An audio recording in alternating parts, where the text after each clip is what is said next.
Our next guest is every parent's living worst nightmare. Catherine O'Sullivan spent the last 5 months desperately searching for her son Jack after he went missing in Bristol following a night out with friends. Take a look.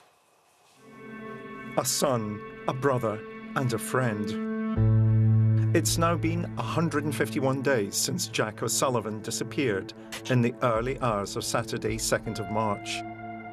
Just like any other normal night out, Jack left his family home to meet his university friends in Bristol.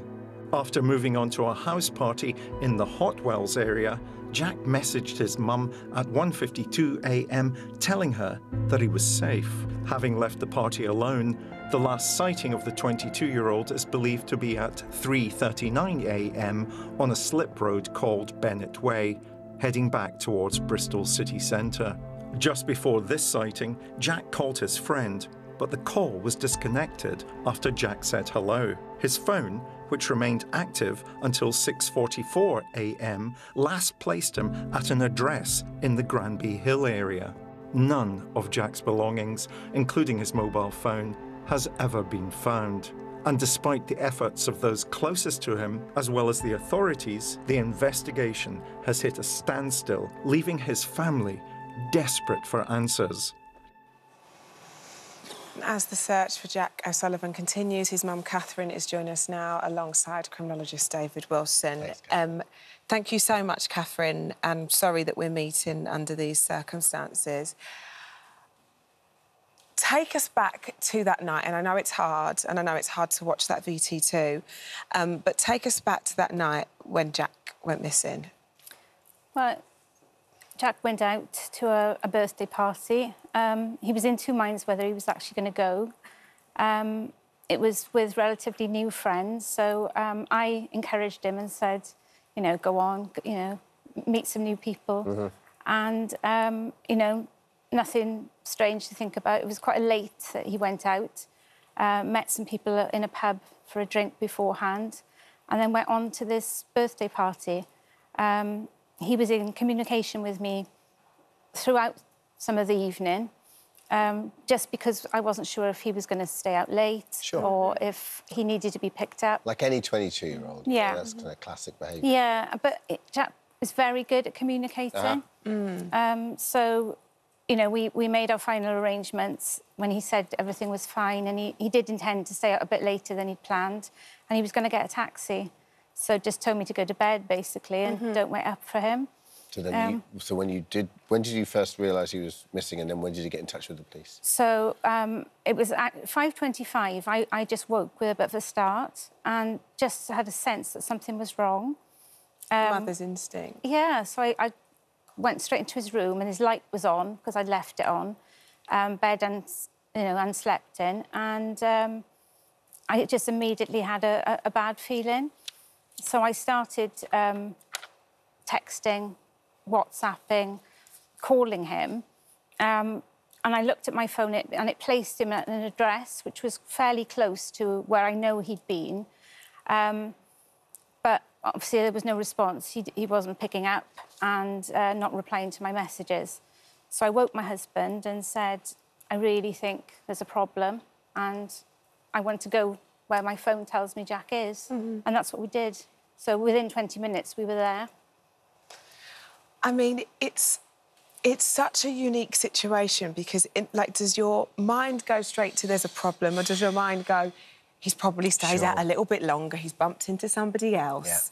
Yeah. You know, it seems sort of relatively normal, but you had that hunch, didn't you? Yes, because Jack had never done that before. You know, if he'd gone out, he would always get home. And if he couldn't get home, he'd have no issue with texting or calling us to say he was stuck. So at what point do you contact the police? Well, we initially contacted the police about 7 o'clock in the morning after we'd been out for an hour looking around. And we were told that was not really how to go about a missing person and to phone back in about 12 hours. But we got to 11 o'clock and I was frantic. I really was. So we went through a procedure of, you know, a missing persons report on the phone. And then by the mid-afternoon, a policeman had come into the house to take a statement from us. So tell us about the events then, as best you can, because they did start looking for him, and then obviously you start to look into the CCTV, right? Mm-hmm. Well, initially, we didn't know what information was out there. We had a phone call later on that night from the police telling us that they had CCTV, which they believed to be Jack. Wasn't confirmed, but they felt very strongly that it was Jack. Said he was in close proximity to the river, and they had drawn an assumption that he must have fallen in. Gosh. And they said, based on statistics, they were telling us that, that 85% of young men on a night out who've been drinking, been clubbing, partying or whatever, and they're in that sort of area, would end up in water. And so they told us they had some image which they believed was Jack. So that's what we sort of had to face, and we were distraught as a family, absolutely distraught. We didn't go to bed, we just sat in disbelief. But it was only the next day when somebody came to the house with a set of keys that had been found. And he was another policeman in charge of the search on the ground, and said, oh, no, you can't take that piece of footage. We don't even know if it's a person, and we're more inclined to think it's the railings. I think it must be, racked with, like, uncertainty and confusion. worry when you get... Yeah, at that point, we just didn't know what to think and what to do.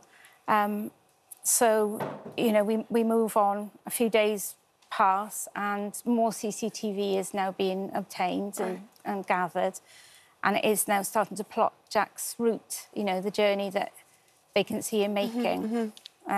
They show us just to confirm that we are happy that this is Jack now. But for a long time, it only placed him at a certain point. And then many, many, many weeks later, because I really requested to see the CCTV myself. Of course. And it was a battle, but the police did release it to us. And on that CCTV, I actually found Jack on a different part, walking, sort of heading back into town. So you found a different sighting than the police had found? Yes. Just as a statement from the police, we kept an open mind throughout this investigation. Our inquiries have been led by the evidence. Each scenario relating to what may have happened to Jack has been carefully considered. We remain in weekly contact with the family to update the progress of our investigation. That's from Avon and Somerset Police. Where are we now? Well, we're 151 days since Jack's been home. And we are doing everything in our power to continue looking for him, trying to seek information. We don't have a lot of contact with the police anymore. We have a weekly email correspondence with them. We believe it's still an ongoing investigation. And we are being supported by... We have a private investigator. We have a gentleman called Charlie Hedges, who's a missing persons expert, who's been incredibly kind and supportive in helping us sort of go forward. And we have, from social media, which is not my thing, not my world at all, but we've had so much support. Somebody set up a page and it's escalating. And we are getting offers of help and continued support. And you're hoping this will jog someone's memory? Yes. I mean, for me, I can see Jack on that last piece of footage. I can see him walking in a straight line with purpose. And then he's not there anymore. Yeah. And I can also see so many vehicles driving past. And for me, I can't understand how somebody hasn't seen something. Yeah. That there's no other information. David, I want to come to you quickly, because is this something... This, to me, sounds like, it's like you're living every parent's worst nightmare. You really, really are, Catherine. And for me, it sounds something so kind of otherworldly. Yeah. Is this more... people missing and then there are no sighting of that person. How common is this? It's so hard to wrap your head around because you're dealing with so much already as a family, but the confusion and so many unanswered questions. Sure. And firstly, as Catherine and her husband Alan knows, I hold them in the highest esteem because of everything that they're doing and continuing to fight to find out what's happened to Jack. You're an amazing woman. You really are. According to government statistics, according to a charity called Missing People, someone is reported missing in the United Kingdom every 90 seconds. Now, that's almost like 170,000 people reported missing every single year. Thank heavens. 85% of those people are found within 48 hours. And what's interesting is that when they are interviewed as to why did you go missing, did you do this deliberately or was this, you came to some harm, what people will share is that often a relationship had broken down, they were worried about money, they had mental health issues, and so they were temporarily missing. They deliberately went missing. And again, if children go missing, so often they go missing as part of a custody dispute. So this is an incredibly common phenomenon. And very few people will experience what Catherine and Alan are experiencing, which is that their child is still missing after 48 hours. Yeah. And why do some cases get more attention than others? I mean, it just seems so strange. And again, it's something I've discussed earlier with Catherine, is that this is when that criminological concept of the ideal victim becomes helpful to think about. An ideal victim, somebody who is seen as having legitimate victim status. So that tends to be in gender terms, women as opposed to men. It tends to be younger people as opposed to older people, or it tends to be the very older, elderly person as opposed to a younger person. It tends to be white people as opposed to black people. So the news, because the news is literally the plural of new, will pick up on those cases which have ideal victim status. And of course, you quite rightly mentioned Jay Slater. Some cases get, you know, lots of publicity, other cases don't. And one of the things I've shared earlier with Catherine is that it seemed to me that Jay Slater became part of the mainstream media agenda because his friends were very good at using TikTok, Instagram, social media.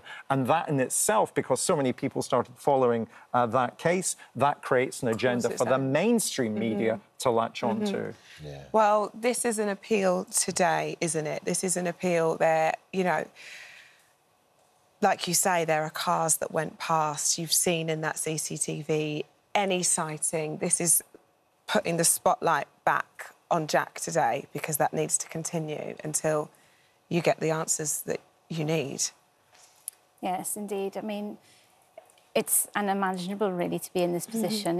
You see these stories or you hear about them. It's like something from a film. It's like your worst nightmare.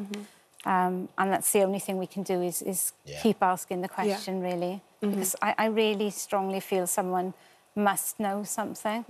Even if they've just seen something that they can't, you know... And they may not even sort of realise. Think it's valid, but it could connect dots that need connecting, you know, If so they do, any what should information. they do? If people are jogged by this and members are jogged by this, what would you say they should get in touch with the police? Yes, I mean, there is the police number, there's a crime number that's associated with it.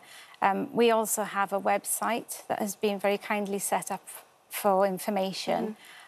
We have a reward in place for anybody that would provide the information that would directly lead us to finding Jack.